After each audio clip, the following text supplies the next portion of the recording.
What the objectives are going to be for today's webinar. One, we're going to differentiate mental health from mental illness. We'll discuss some of the most frequent mental health conditions.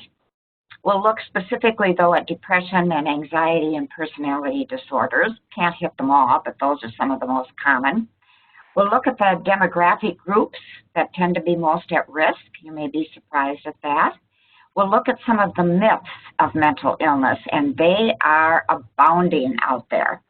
We'll list some of the signs of possible mental health issues in the workplace, something for you to be cognizant of. We'll look at some of the mental illness statistics in the U.S. and globally. We'll explain why mental illness is protected by the ADAAA, because it is a disability.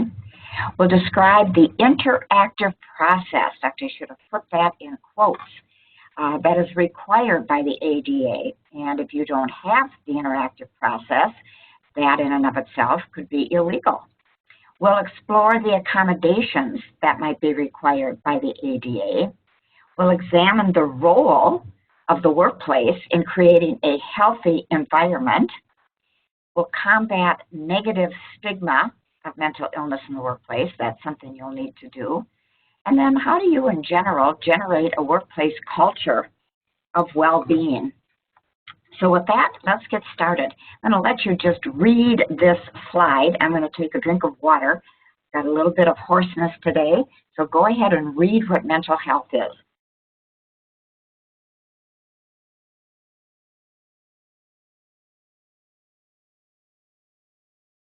Makes sense, right? I think we have to remember that mental health is a spectrum. No one is 100% mentally healthy all the time. I think we all know that, right? We go back and forth on the spectrum. And it's not always back and forth as we either are or we are not. It's kind of on a continuum that we maneuver within.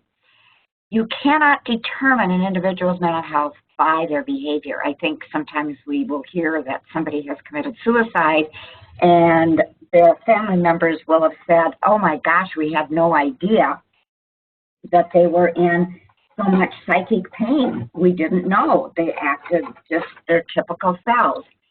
And then we will look at how, as a workplace, can you, in fact, reinforce a positive stigma for mental health in general. So mental health issues at work, well, there's a bunch of them. I'm just going to throw them up here. These are probably a bunch that you're familiar with, right? Marijuana is going to be more and more, particularly as we deal with medicinal marijuana. We have 33 states right now in the country that allow medicinal marijuana, but the states vary considerably in what their laws are. We've got 11 states that allow recreational marijuana, so that's in there. And then we've got prescription drugs, opioids, problem gambling, and eating disorders. That just, puts it in a nutshell of just some of the mental health issues that we're dealing with at work. So what is a mental illness? Anyway, we identified mental health. What's mental illness? Well, it is a condition that affects our whole thinking, our feeling, our mood. It interferes with our ability to have positive relationships with each other. Now, each person, if they're diagnosed with, say, depression, each person, however, can display their depression in a different manner. So just because one person says, oh, I've got depression, and you maybe are not even aware of it, you don't even see it in their behaviors, somebody else may have depression and they have difficulty getting out of bed. So we all deal with it a little bit differently. And please note that it is also physical. We think of it as being, psychosocial. We think of it as maybe being developmental, but we don't always think of it as being physical. And it is. You talk to anyone that has a mental illness, and they will tell you that it includes physical symptoms as well. And it can be episodic. In other words, you may not always have symptoms of the depression.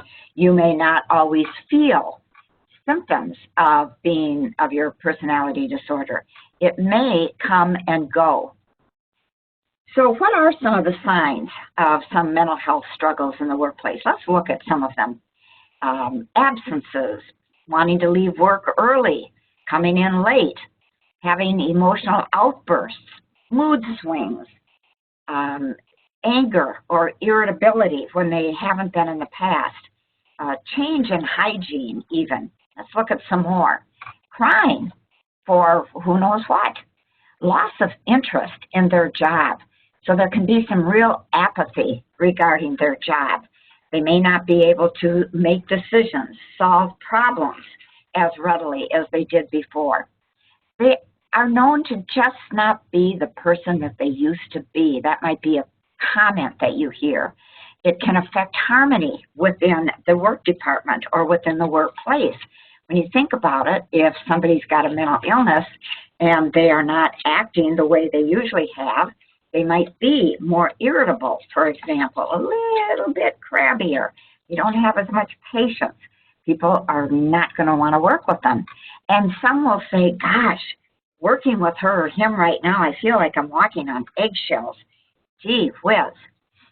So general signs and symptoms then are low energy, fatigue, wanting to sleep, insomnia, or conversely, having a hard time getting out of bed, anxiousness, worrying, being hypervigilant. Is somebody going to see what I'm doing?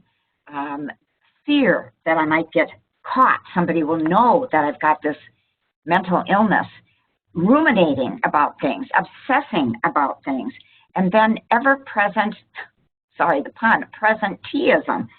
Presenteeism is referring to at least you're physically present on the job, but you're really just not there. In the United States, look at that. We've got at least 41 million Americans who experience mental illness, and you're going to see different statistics with this. It depends how the research is framed.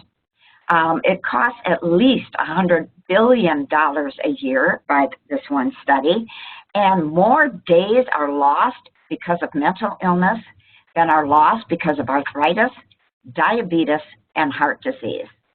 So it's an extensive disease that doesn't get talked about, and we do have a negative stigma to it.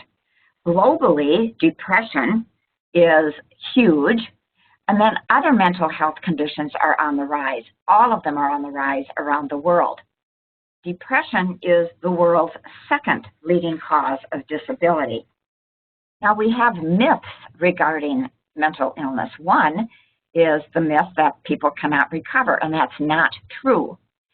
Another myth is, hey, it's just due to a flawed character. You know, geez, they're just kind of weird. They're flawed. Or they can just snap out of it. None of these things are true. They are wallowing in self-pity. Now, that is not true either. Their mental illness may get them feeling as though, oh my gosh, am I ever going to get out of this? I just feel terrible most of the time. That's a little bit different than wallowing in self-pity. Let's take a look, starting first of all at anxiety disorders and what we see with those. It's generally the most common disorder, and about 18% of individuals are struggling with it currently. 33% of people do have anxiety at least in some point of their life. Globally, it's the sixth leading cause of disability. It typically tends to be higher in females between the ages of 15 and 34. It can be a range of different mental illnesses, and we're going to look at that because anxiety does not show itself in just one way.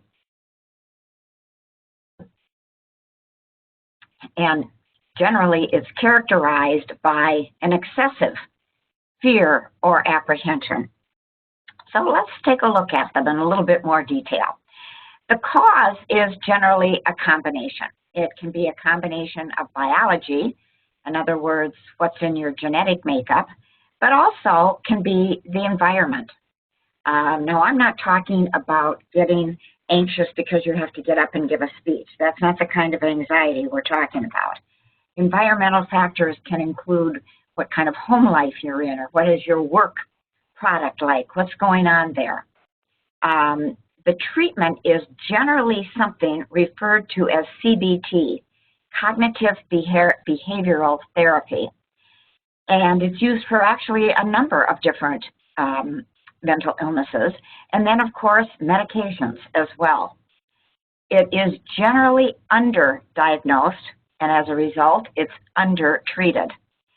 Many people may be struggling with it for a good 2 years before they finally go in and get some help and get it diagnosed and get it treated.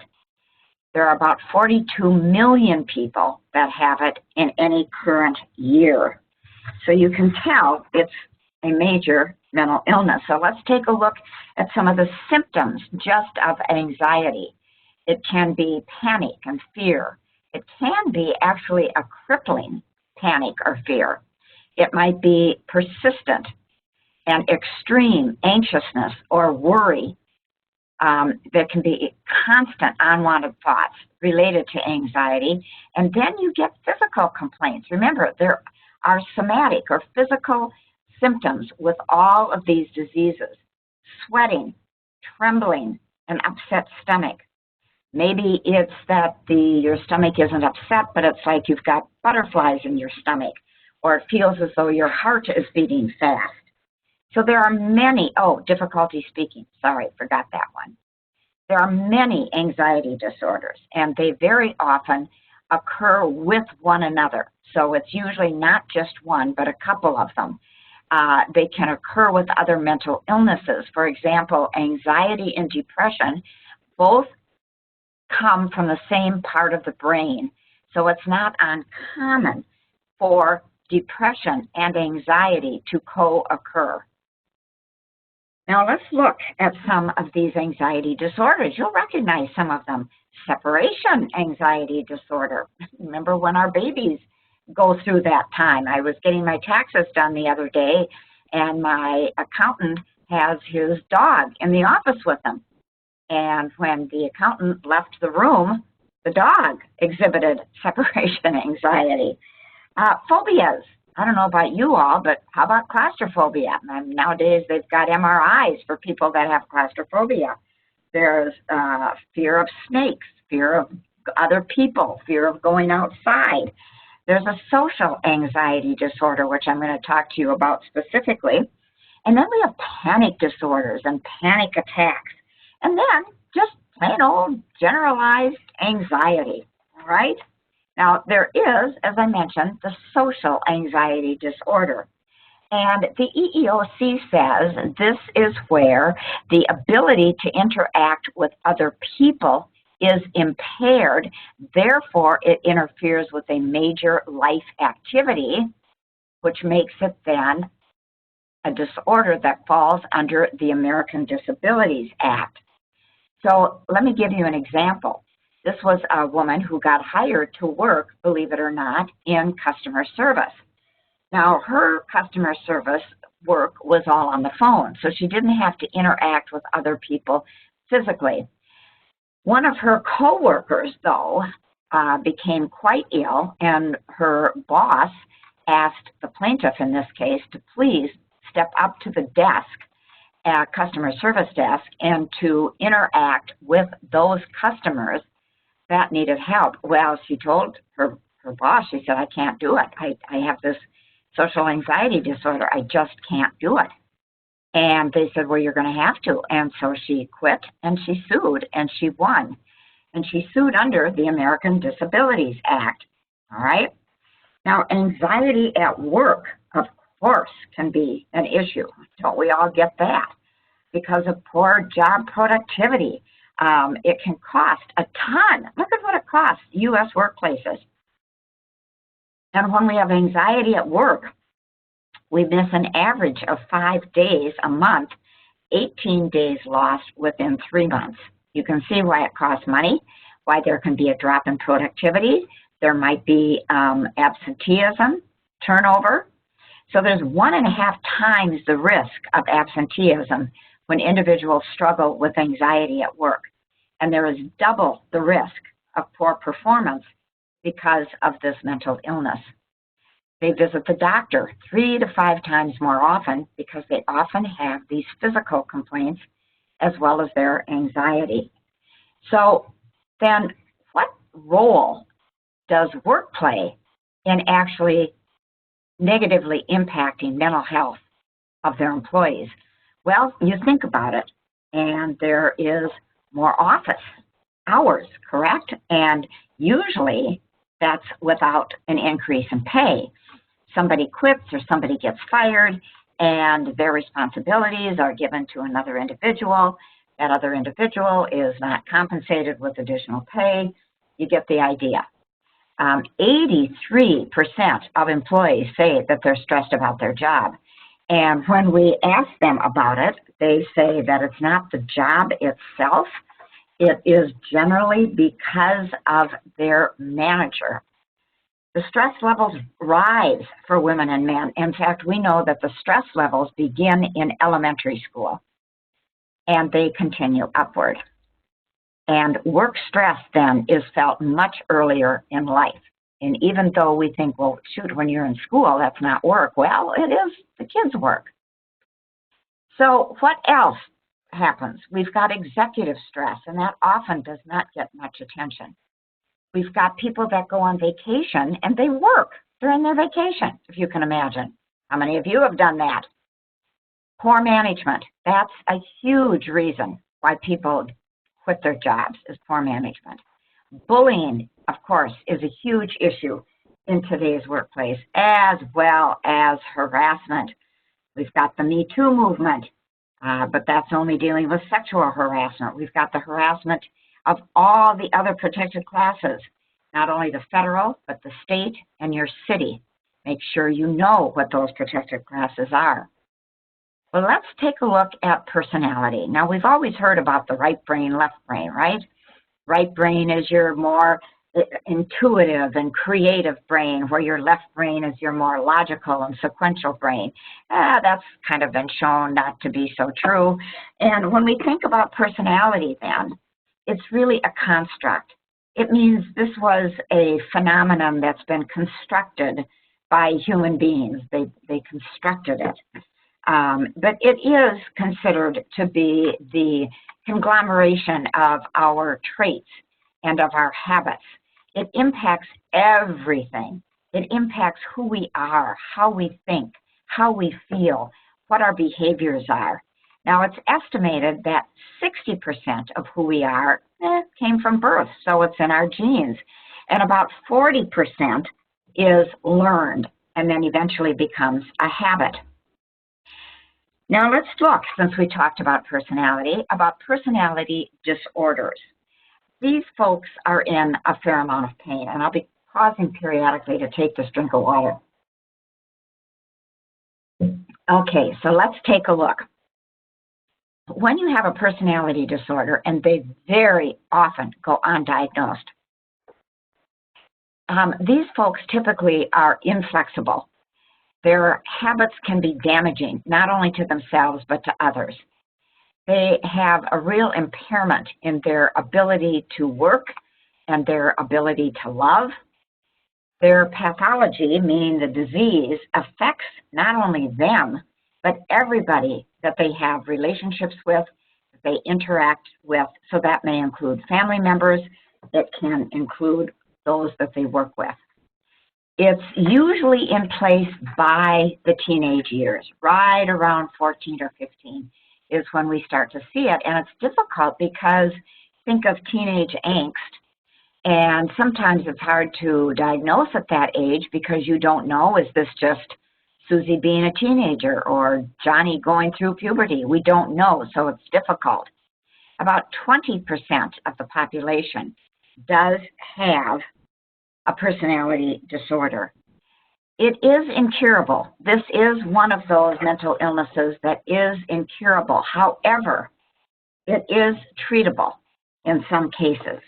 So meds and CBT can work well.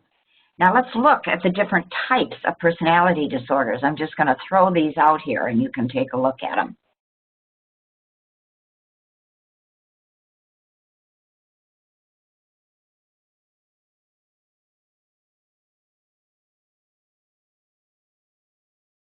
Now, you might see something here that you think is not a personality disorder. For example, depressive.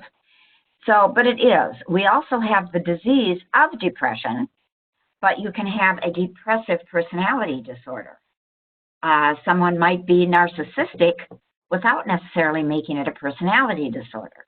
Somebody might be a sociopath without it being a personality disorder. Passive-aggressive, well, that's also a communication style.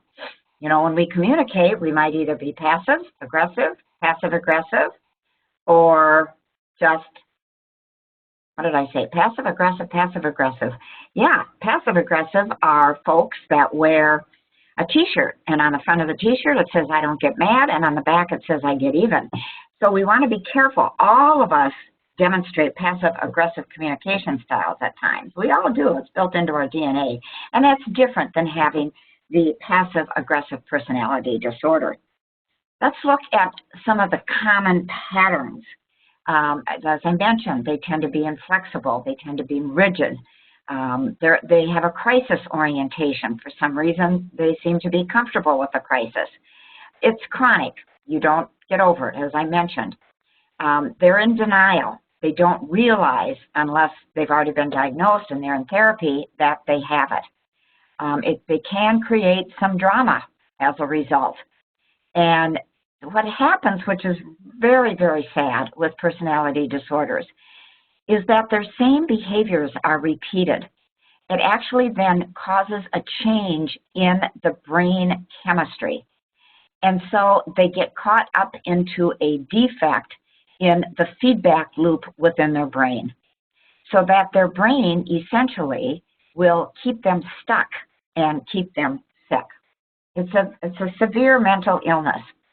So what are some of the theories of cause? What brings this about? Well, it's atypical brain chemistry.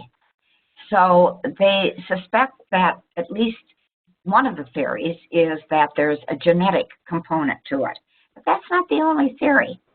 They think that possibly trauma before birth might do it. And we're just now examining the environment within the uterus and in more detail than we ever have before. And how does that environment impact that fetus? It can be birth trauma. So was it an emergency C-section, for example? Did the baby's heartbeat drop? You get the idea. Post-birth, psychological or physical trauma. Now, some of that might be because the baby was a preemie. They're actually examining, was premature birth one of the causes of a personality disorder? Was there physical or emotional neglect? What about any medical condition? Or a combination of all of these? And they're not sure yet. They just don't know. So those are the theories. So let's take a look at a couple of them. There's OCPD. Now there's also OCD. In fact, you might end up teasing some of your friends who tend to be more on the perfectionist side. Oh, don't let your OCD show. And we might say that kiddingly, but we do need to be careful, particularly at work. But there's also OCPD, and this is a pervasive pattern or a preoccupation with orderliness, okay? I have a friend, for example, where he has all of his shirts in his closet are there, and he's got a ton of them based on color. And then he's got them based on whether they're short-sleeved or long-sleeved. And then he's got them based on whether they are a casual shirt or a dress shirt, okay? So perfectionism, now just because you are a perfectionist doesn't mean you've got OCPD, but you get the idea. And we might be a perfectionist in some things, but not in others. For example, when I work with my assistant to put together these PowerPoint slides, I'm pretty much a perfectionist. But if you were to see my office, you'd say, you're not a perfectionist. So there is a need to have control. A need to have control over your thought processes, over control with your relationships. And as a result, that's what makes you more rigid. You're not as flexible. And you will be upset with those that aren't quite as perfectionistic as you. This begins in early adulthood, typically. Now, what about OCPD in the workplace? Well, these folks can be difficult to recognize at work, partially because, wow, if there's anybody I can rely on, it's George, because he does everything with, I know his I's will be crossed and his I's will be dotted and his T's will be crossed. They work hard, right? They see themselves as very productive, very appropriate, but they may blame others. Remember, I mentioned this a little before, who they perceive as less perfect. So they may have problems with some of their coworkers because their coworkers are thinking, geez, George, just because I'm not perfectionistic doesn't mean I don't do things well. So for performance management then, if your performance management is ineffective, you may find that you have to refer them to EAP or to a psych eval. Now, there's another kind of personality disorder called histrionic personality disorder. And as you can see by the picture, we very often associate this with a female, but it is not always a female. In fact, I worked with a male who had a histrionic personality disorder. Now, they are seen as attractive, even seductive. They may not even be aware that they're seductive, but their personality is seductive. People are drawn to them. They are not aware that they would be using their attractiveness to achieve goals. They're kind of out in la-la land about it. But they have an insatiable appetite for attention, and they get it because they're seductive. And by seductive, by the way, I don't necessarily mean that it's always sexually seductive. My male friend that I know was seductive almost in a childlike way, I guess. We were all drawn to him. We all loved him. He did have an embellished manner of speaking, which did get on our nerves once in a while. He did exaggerate different symptoms. When he was under stress, oh my word, we all knew about it. His seductiveness kind of went by the wayside, to be honest with you, because we got ticked off at him. So he did have these exaggerated symptoms. And problems will arise with someone who's histrionic when they feel that they are in a competitive situation. They get jealous. They get stirred up. As a result, some of their assignments may not be completed. They might promise that they will be able to do something when in reality they're not able to do it. So how do you deal with them then in the workplace as a manager? They can have this appearance of immaturity. Remember, I told you that my friend was almost childlike in a way with his seductiveness. They have this sense of entitlement that they deserve special treatment. They can get angry. And he'd get angry at his supervisor, who was not histrionic and was more mature and more stable. And then that anger can lead to manipulation and to attract attention away from his boss, from authority. The belief is that it's others that cause the problems. So you need to set very clear boundaries, very clear rules, very clear expectations, and give good, clear feedback. Now we also have the antisocial personality disorder. Okay, let's take a look at these folks. They want to beat the system. Now, you can imagine where this type of mental illness begins to appear. It's adolescence, right? Because that's what adolescence is all about. Beating the system, finding out who I am. Do I have to go along with all these rules? Well, it somehow can be a little bit tolerated as teenagers, recognizing it's a developmental stage, but not so much with an adult. They want to satisfy their own sense of entitlement, just like teenagers do. What's that saying? Something about hire a teenager now while they still know everything, that sense of entitlement. They have little concern for their effect on other people. All right, that's the downside, whether it's personal or professional. So they don't feel guilt. Now, we will hear about it being a sociopath or a psychopath that might be guilty of murder, particularly some of the serial killers, for example. They just have no guilt. It begins in the teenage years, as I mentioned. It can wreak havoc in the workplace. Their behavior can be destructive. It can undermine morale, and it can do it in very insidious, subtle ways. Their prognosis, unfortunately, is very guarded, which means it's not the best. It's a difficult one to treat. Now, there's the paranoid personality disorder as well.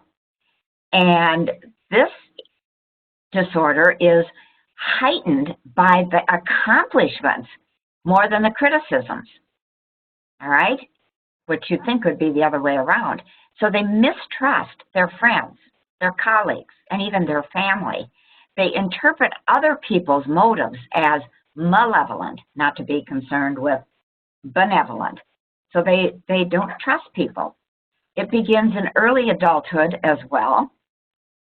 They can have a hair trigger reaction to anger or harm. Remember, they're afraid, all right? They think other people are out to get them. They don't trust other people. So it can lead to that hair trigger reaction and therefore adversarial relationships. So they may not have many friends because of the paranoia. Now, how do you deal with it in the workplace? Well, your best bet is to have brief meetings with them so that you can discuss any concerns that you might have and to discuss any projects that they're working on. Make sure that the meeting that you have with them is going to be as safe as possible. You want it to be a safe environment where they can express their fear and their grievances without the fear of being retaliated against. Sometimes that's hard because sometimes they might have to have some sort of adverse employment action on them. Focus the meeting entirely on the work projects, if possible, and use objective, observable data that you would be collecting and providing feedback on. So it's the objective, observable data. They will find that as more reassuring than using euphemisms. For example, if you say, well, Mohammed, you're not a team player, well, what does that mean? You might say that, but you say, let me give you some examples, and you give the examples. Of course, that should be done actually with everybody.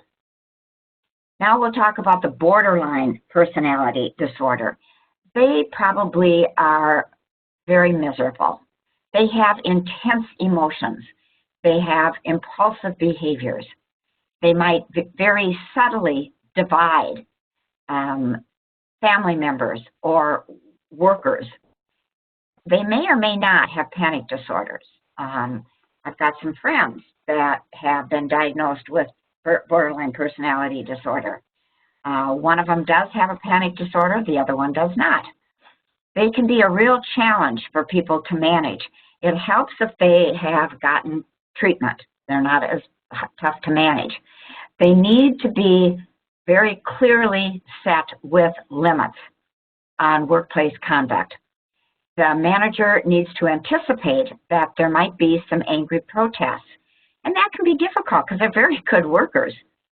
So that's where you need to set limits and give very specific suggestions for improvement. Again, looking at it through the lens of observable, objective behavior.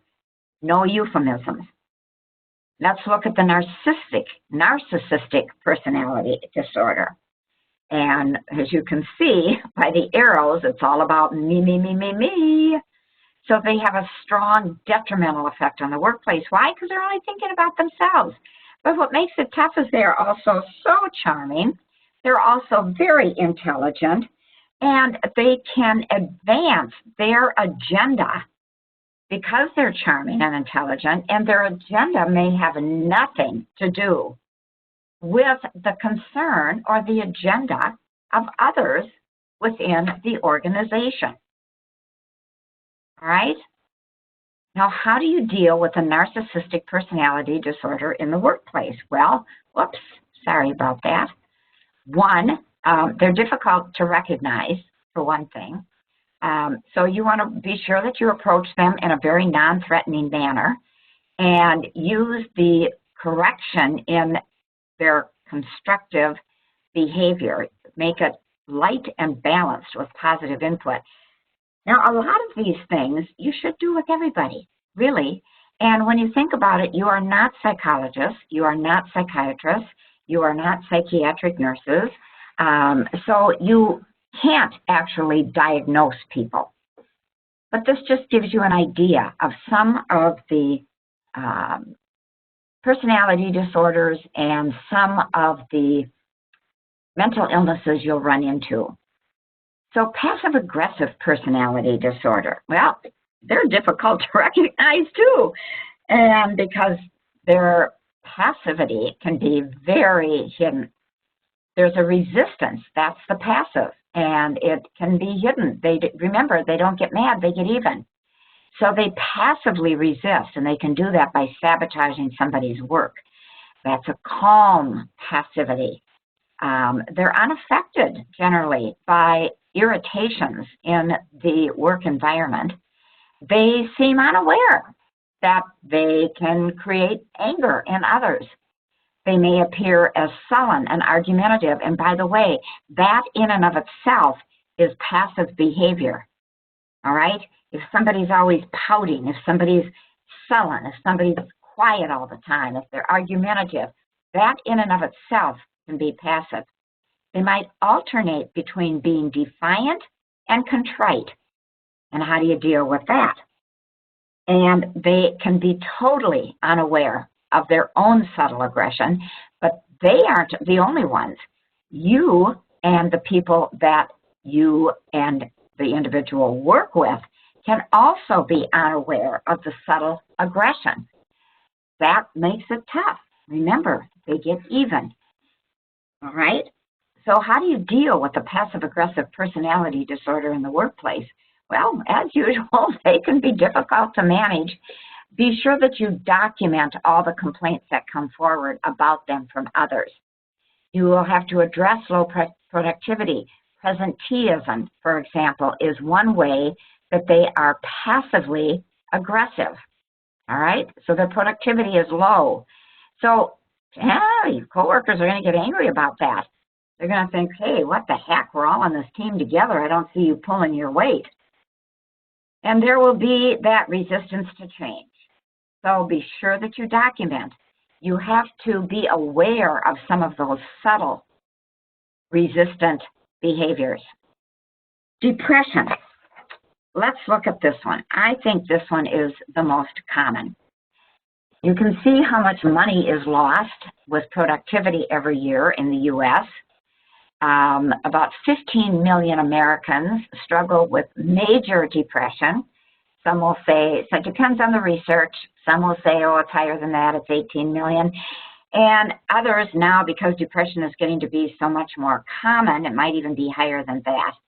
Women, youth, and the elderly are most prone. Now, some will say that the elderly are not the most prone, and that the older we get, the less common depression is. So it depends on the research. We'll say a little bit more about women. Women may get it postpartum, anytime after they've delivered. And retirees, as soon as somebody retires, I guess you could say they're elderly, they may struggle with some depression, trying to figure out, okay, what's next? what do I do with my life now? Unless they've given thought and attention to it before their retirement. Then, very often, they're excited. Good, what's next? So depression then, we look that it's increased 18% in just 4 years. Look at what happened to the Gen Z in that same amount of time. It rose 39%. And Gen Zs, by the way, are they're 24 and below in age. Women of Gen Z make up 44%. Pardon me, they don't make up. Theirs has been up 44%, so more than the men. Millennials, theirs did rise as well, but not as much, 24%. And actually, this goes to what I said before, with the older crew, there's actually been a bit of an improvement, as there often is.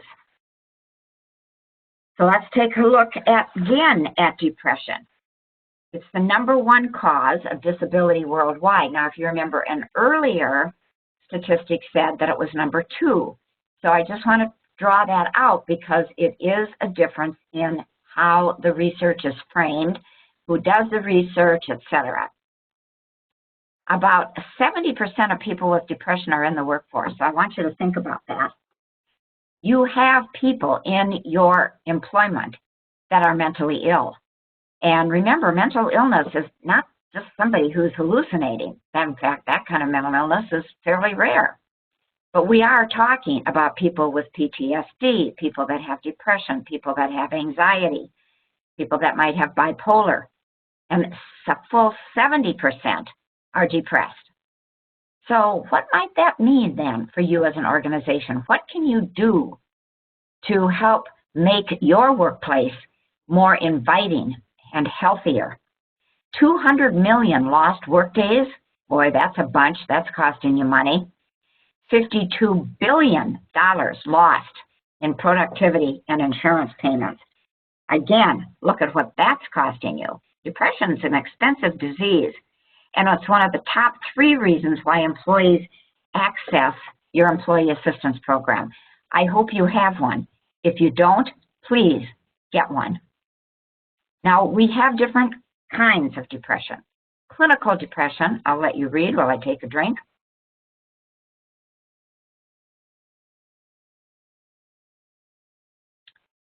All right.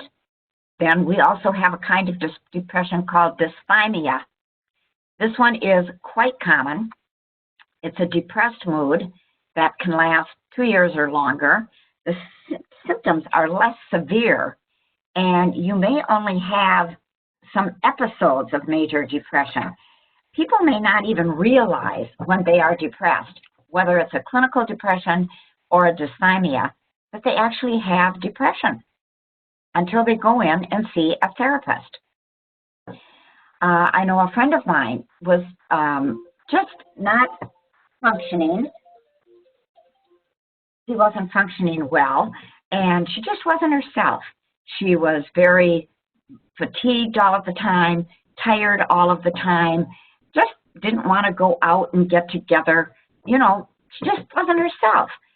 She came to work every day, and she did her job and all of that, but she just wasn't herself. And this had been going on for, I'd say, a couple of years. She just figured, I guess that's just the way I'm going to be for a while. Maybe it's just me. So anyway, I told her, I said, why don't you go in and see somebody? Because maybe you've got a little bit of depression. So she did, and the therapist read the symptoms of depression, dysthymia, and doggone it, yep, she had it. So he put her on some antidepressants, and it takes several weeks for those to kick in, and woo, voila, within about 3 weeks, 4 weeks, she said, you know, I didn't realize how awful I felt until now I just feel better. I don't know why, but I've got more energy, etc. So dysthymia can be almost hidden. People just don't realize that they've got it. So what are the signs and symptoms of depression? I'll let you read through those.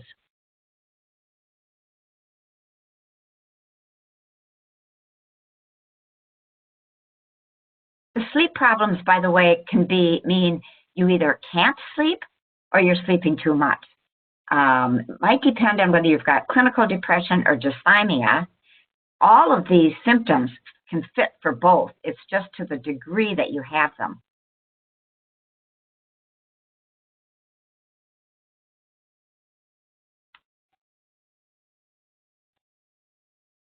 Somatic symptoms are physical symptoms.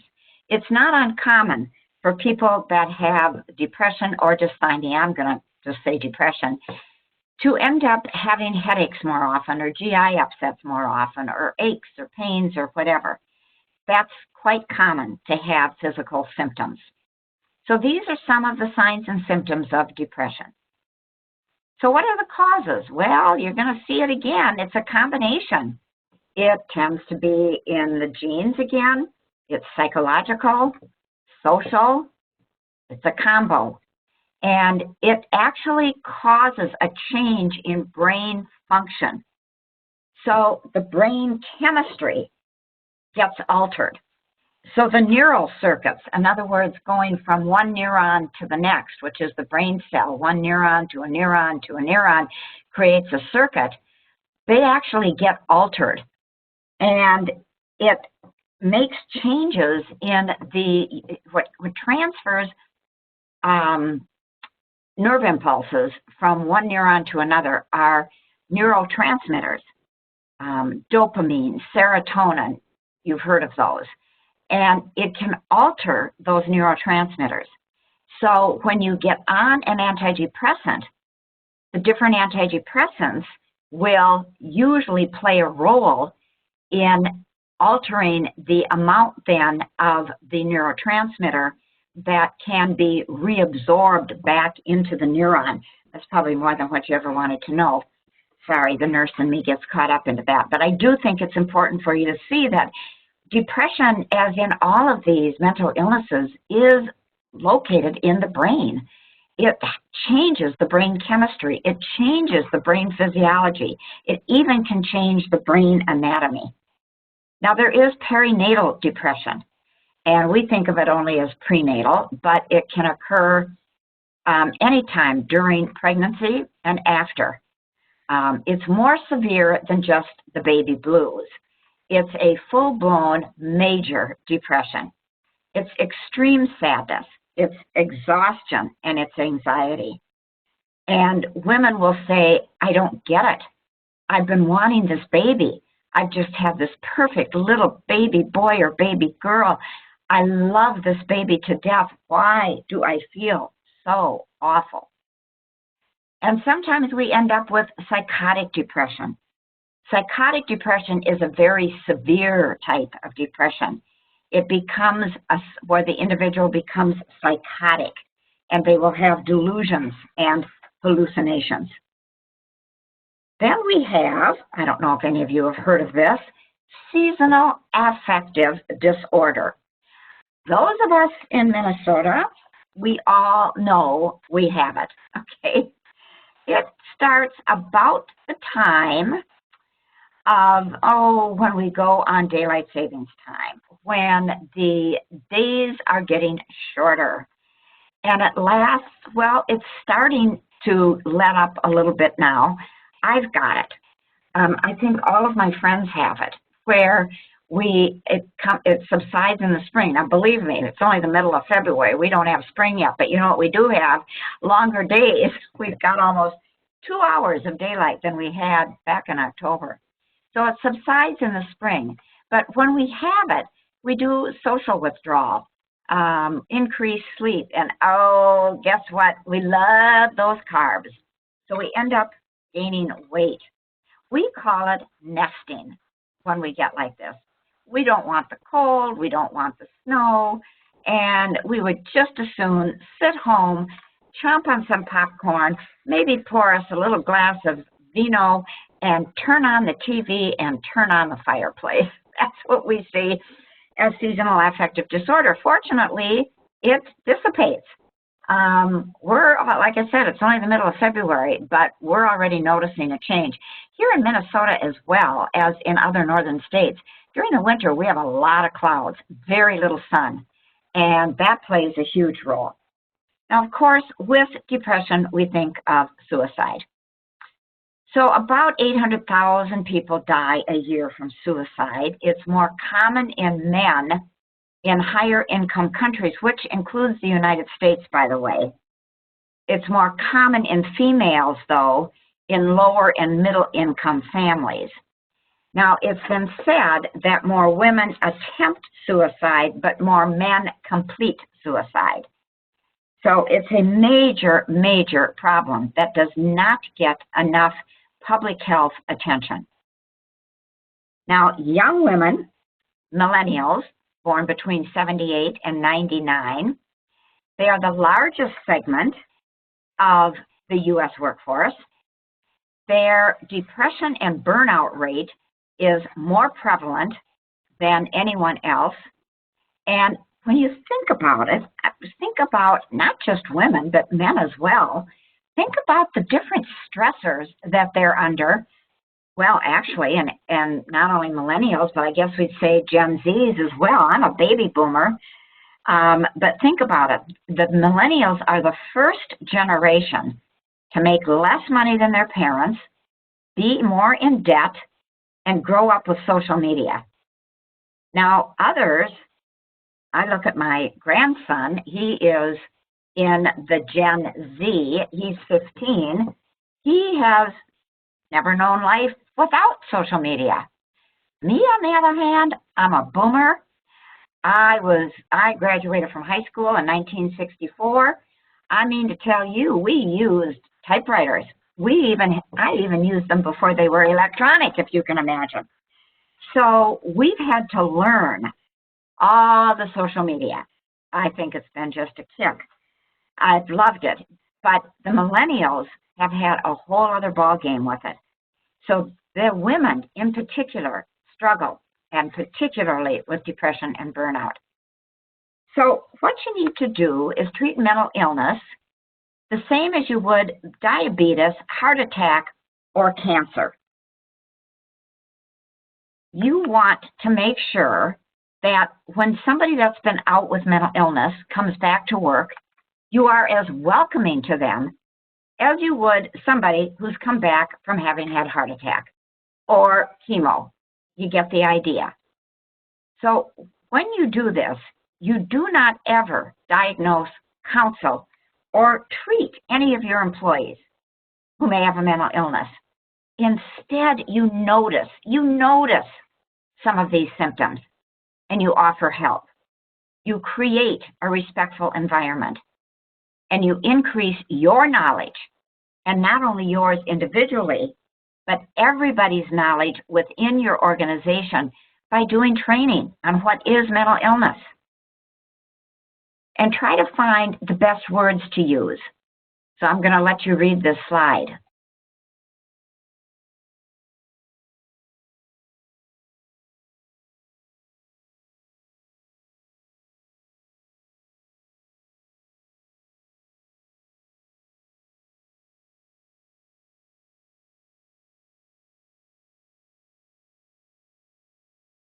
It's important that you don't say to somebody, I understand what you're feeling, because you don't. Even if somebody says, I think I'm depressed, and if you yourself are depressed, don't say, I know exactly how you feel, because you don't. You don't have their depression, you've got your depression. And so you don't want to use that. Even if somebody's had a death in the family, it's not okay to say, oh, I understand just how you feel. I remember when my dad died, blah, blah, blah. So that's not the right thing to say. And remember, when you suspect that they have a mental illness, you are going to have to do the interactive process. You need to reduce the stigma, all right? It is a major obstacle. And when you think about it, as a result of the stigma, less than 1/3 of people are treated, and people do not want to come forward to disclose to you, hey, I've just been diagnosed with depression. They're embarrassed because of this stigma. They don't want to inform you. So as HR or supervisors, if you notice it or if somebody comes to talk to you about it, you will have to do whatever you can to minimize that stigma. So how do you do that? You educate. You educate the entire workforce. You encourage people to discuss the workplace, the workload, how much stress they're under, and any other issues that are prevalent in the workplace so that you can minimize them. You need to communicate to everyone within the work environment that mental illness is real, the same as a heart attack or cancer, that it is extremely common and it's treatable, and that you know that there are people that everyone works with that have a mental illness, probably undiagnosed. You've got to discourage and intervene as soon as you hear anyone making any sort of disparaging, stereotypical comments. Even things like, oh, stay away from Joni, she didn't take her pills today, if you know what I mean. That might be said in jest. And it might have absolutely no intent to harm. But what if Joni is on meds? Or maybe Joni's husband's on meds, or one of her kids? You wouldn't say, oh, geez, they're not the sharpest knife in the drawer. Get rid of those kinds of things. They're discriminatory. So invest in mental illness benefits. Have an EAP. Make sure that your insurance carrier covers mental illness. And make sure that you help employees transition back to work. Consult with EAP in having them help you establish some stigma-free workplace tactics. Create a specific strategic plan to do this. One of the things you use is your EAP. And we know that EAP is underutilized. And the mental health stigma then can fester. So make sure that you've got strong organizational communication resources available. All right? So your corporate culture then typically refers to the cognitive culture. In other words, the intellectual values and the norms and the assumptions and the artifacts that are shown in the company. The cognitive culture also exists, though, with the emotional culture. And the emotional culture doesn't get a lot of attention. So let's look at this cognitive culture. It basically sets the tone for how employees are supposed to think, how they're supposed to behave. It indicates what's important in the organization, what the values are, what the norms are.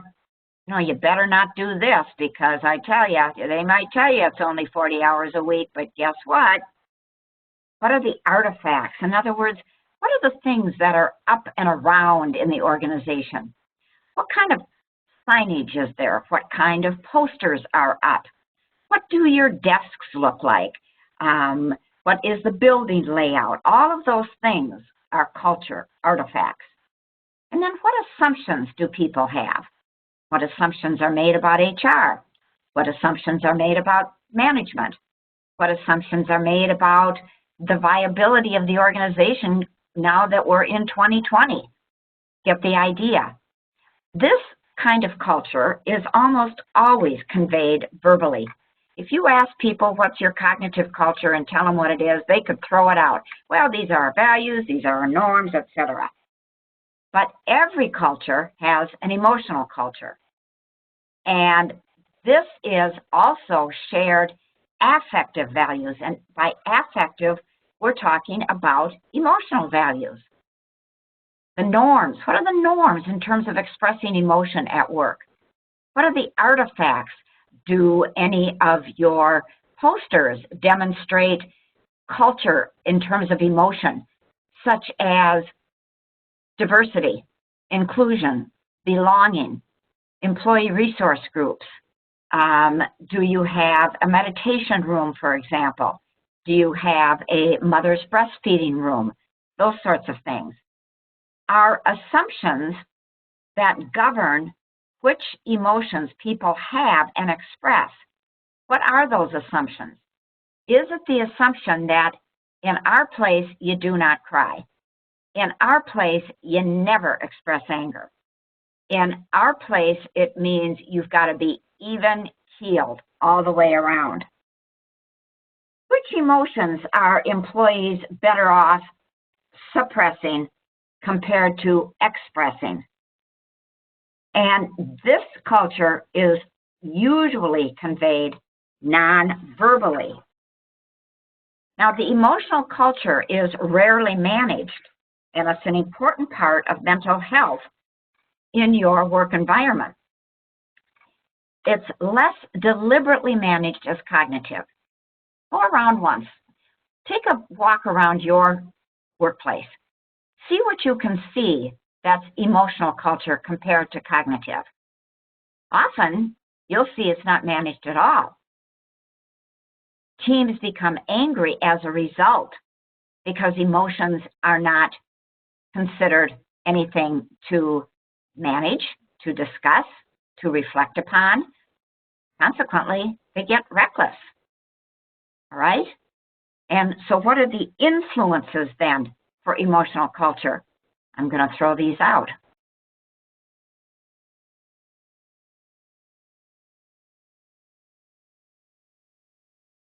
So all of this will influence what kind of emotional culture is in your work environment. Every organization, by the way, has an emotional culture. Get into a discussion after today's webinar with your team. What do you suppose our emotional culture is? Use these slides as a point of discussion because you do have one, even if it's one of suppression. Discuss it.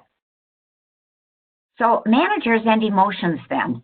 Many times managers feel that they're not equipped to understand it. You know, they're an IT guy. What am I supposed to know about emotions? You know, I'm an engineer. What do I know about emotions? Okay?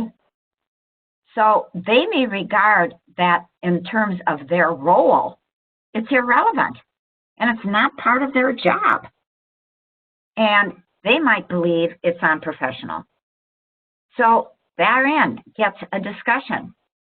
You have a management meeting to talk about the emotional culture, to talk about how managers view their role. So what about your stress in your culture? Think about all of the stress. I'm going to let you just read the slide.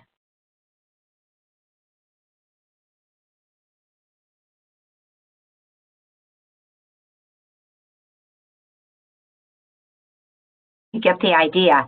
And look at this, 65% of Americans said work was their number one stressor, and this is what they identified as the stressors.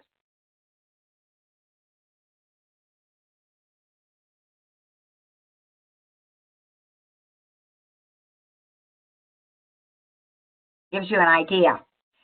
So when you meet, when you do, I hope you have a wellness program, strategy in your company. And I hope that stress is addressed rather than just getting people to work out. I hope that the emotional culture is addressed. And take a look at what these stressors are.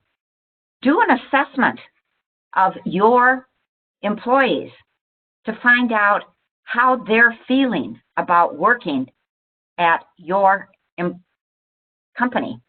Use some of these that have been identified on the slides to find out to what degree are they experiencing these stressors. All right?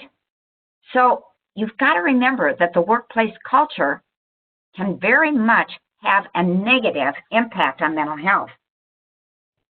So this is what we found. This was based on a brand new study done by Harvard Business Review just last year. And this is what this negative workplace culture is.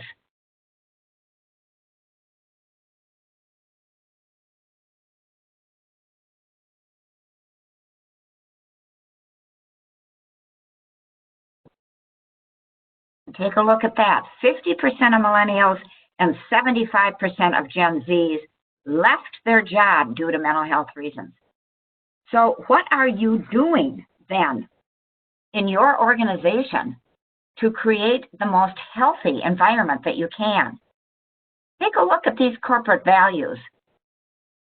Fun was a corporate value by all of these particular organizations. But look at this one. Love and caring were corporate values for these particular employers. What are your corporate values? Do they include things related to fun and love and caring? But the values don't do any good unless you have a strategic plan to ensure that these values are embedded within the very fabric of your organization. Now let's take a look at last year's discrimination charges. For the 6th year in a row, retaliation went higher. 54% of the complaints to the EEOC dealt with retaliation. Now remember, people with mental illness are protected under the ADAAA. They have to be able to have the interactive process. All right? 33% was based on race. It had gone up. 32% for sex. 33% for disability. 21% for age discrimination. So disability and race have now gone higher than sex. Now, even though sex actually dropped 1 percentage point, what happened with sex harassment complaints is that the amount of money that's being paid out increased just considerably. And that's true with all of the others as well. So keep in mind, we are talking about a violation of civil rights in which you have a responsibility. So what is a disability under the ADAAA? It's important for you to know it's a physical or mental impairment, as you know, but it has to substantially limit major life activities, or, get this, there is a record of such an impairment.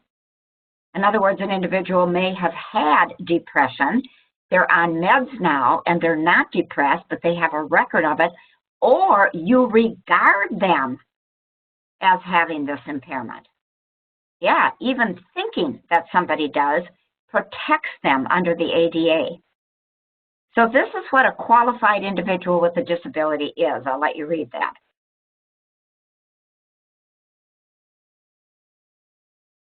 Okay? Now, let's look at the lawsuits. They're up about 63% from 5 years ago. These are the states that typically have the most ADA lawsuits. Most of them are dealing with physical access barriers. And we're also seeing an increase in lawsuits when your website is not accessible to those with disabilities. Now, primarily, they're dealing with that with the public. All right, that doesn't fit with our mental illness, but it just gives you an idea. So when we think about a physical impairment, we think about the typical, motor problems, having had a stroke or having had Parkinson's or cerebral palsy, or somebody's got asthma or HIV or diabetes or kidney impairment. You get the idea. But what about mental? Okay, so a mental impairment then, even though the ADA still uses the word retardation, it will be somebody who might be cognitively impaired, have organic brain syndrome. There we go, a mental illness. Learning disabilities can also tie in with that. And major life activities. This makes sense, right? All of these would be major life activities. Now, if you remember, I told you that you had to engage in an interactive process. This is required by law. Go ahead and read this slide.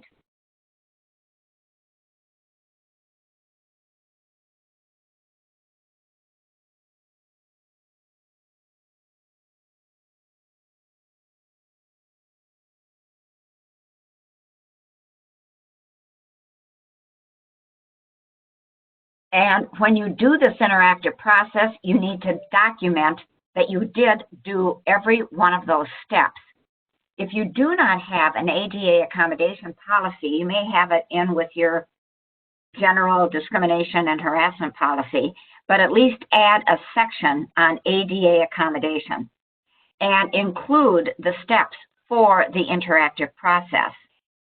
Now, this must be documented. As I said, if it's not documented, basically it didn't occur. I used to work in quality improvement, and we had a saying, "In God we trust, all others must document." And in my work as an expert witness, if in fact there is no documentation, as far as I'm concerned, the interactive process did not occur.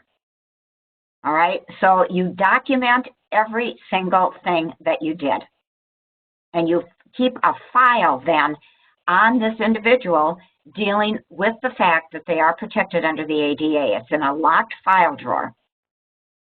So this just gives you some ideas about accommodations. Whoops, sorry about that. There's one missing here, and that is telecommuting. So, telecommuting is also very much a reasonable accommodation. So the accommodation rights, let's say for a minute that you're the one that has a need for an accommodation. You're the one with anxiety and depression. Well, you cannot be fired as a result of it. You also cannot be refused to be hired or promoted. Because you asked for an accommodation, it cannot work against you with those three things, or because they see that you need one and they provide one for you. You cannot be charged for the cost of any of your accommodations. All right, so what do you need to do?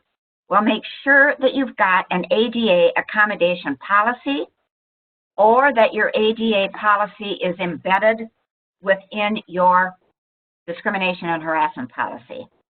Make sure that you've got the procedures for engaging in the interactive process, procedures to determine whether to provide the disabled employee with the accommodations that they've requested.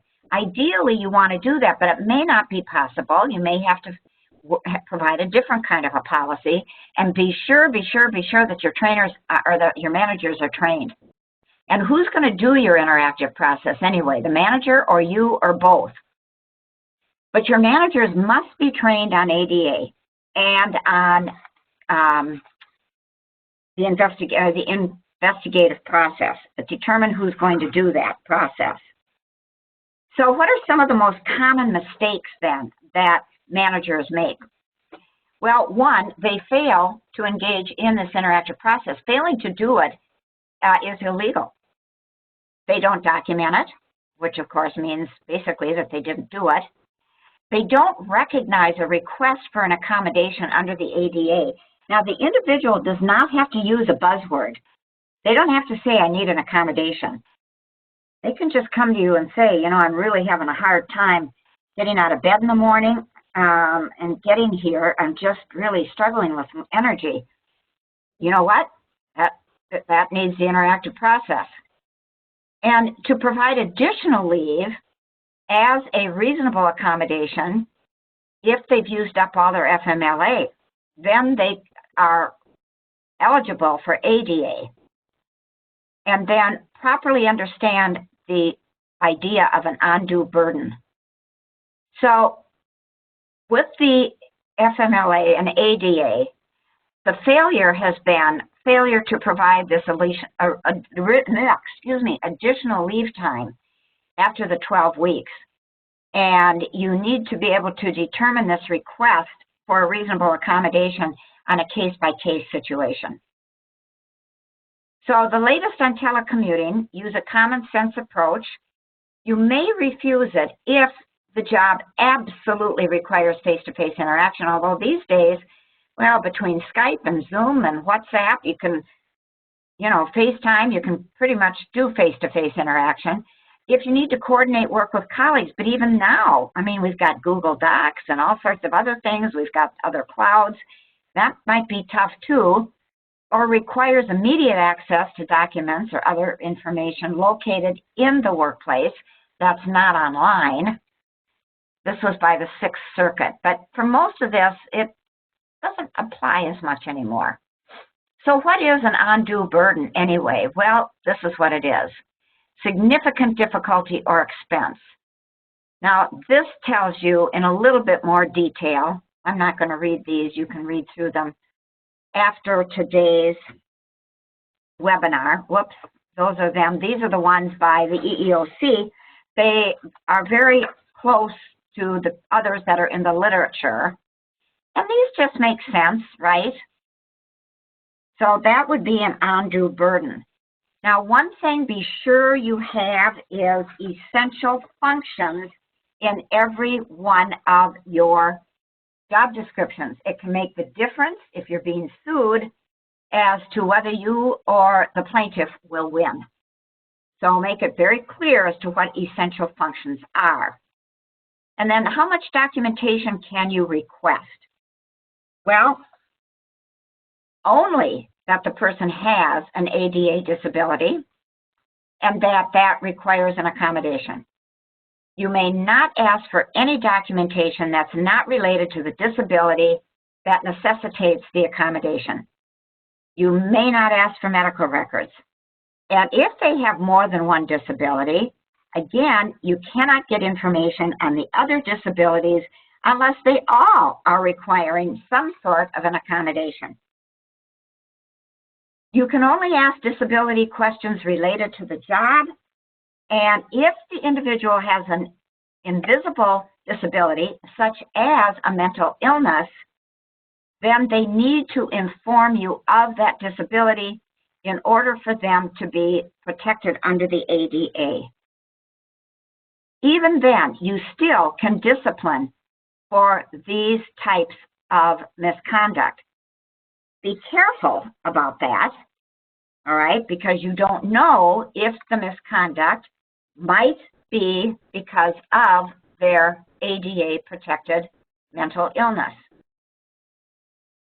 There is something called a mental health first aid. It's referred to as LG, and this is what it stands for.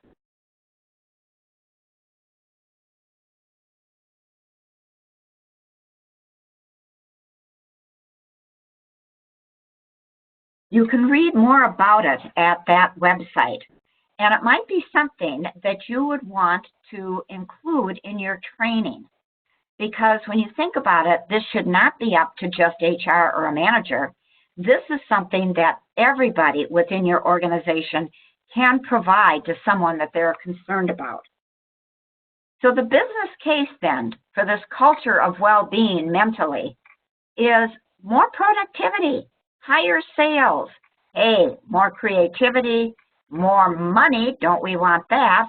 Lower healthcare costs, less turnover, less sick leave, less burnout. I mean, wow, wouldn't it be worth it to instill a mental wellness strategy in your organization? Because it matters. You have all of these, again, that are going to occur as a result of maintaining, enhancing, even creating mental wellness strategy within your work environment. And what do we mean by these strategies? Well, you educate, do training to everybody. And it's not just once, by the way, and different types of training related to mental illness. Be sure you get an EAP. Give employees more control. Give accommodations. Do some coaching and skill building, and please demonstrate empathy. And look at all of the other stressors that employees have identified in various surveys. How can you diminish those stressors? I mean, giving employees more control was one of them. Coaching and skill building was another. Empathy is another, but that's only putting the tip of the iceberg in appearance. You need to do more. So the best practices then are you've got to make sure those in the C-suite are going to provide you with the necessary human and financial resources to create this strategy. Survey your employees. You survey them before you begin your strategy, then wait 2 years and survey them again and see if the tactics that you employed are doing any good.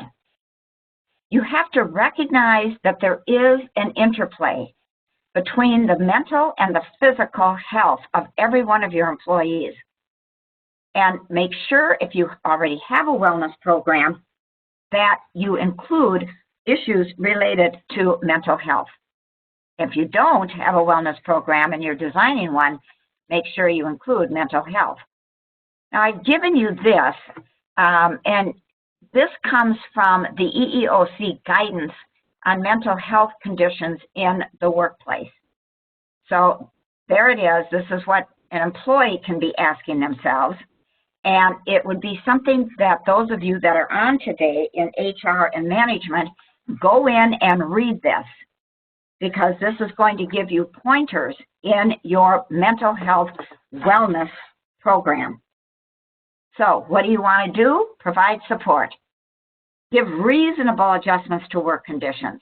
Give privacy. People, there is that stigma. People don't want others to know that they've got anxiety or they've got a personality disorder or depression.